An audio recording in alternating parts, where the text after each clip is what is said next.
Derneği, Romanya Dobruca Kırım Göçmenleri Derneği ve Kırım Gelişim Vakfı olarak 4 tane teşkilat var. Dördümüz de birbirimizle uyum içinde çalışıyoruz.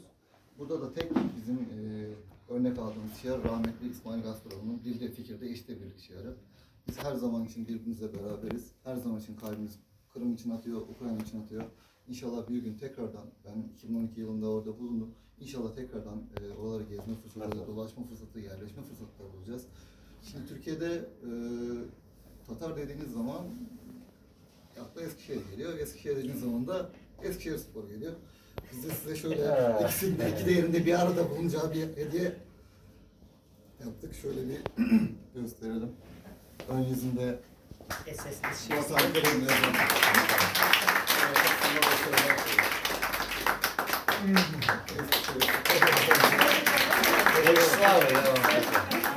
Ben burada geldiğinde söyledim. Yarın eşim de gelecek inşallah.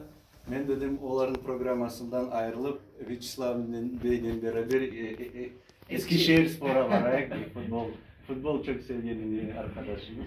Ve Eskişehir'in iki değerine bir arada bundayım. Ay maşallah. Sayın Büyükesim, Eskişehirspor'un en iyi olduğu zamanlarda Yiğit'e de Kırım Tatar'ı oynuyordu. Aha.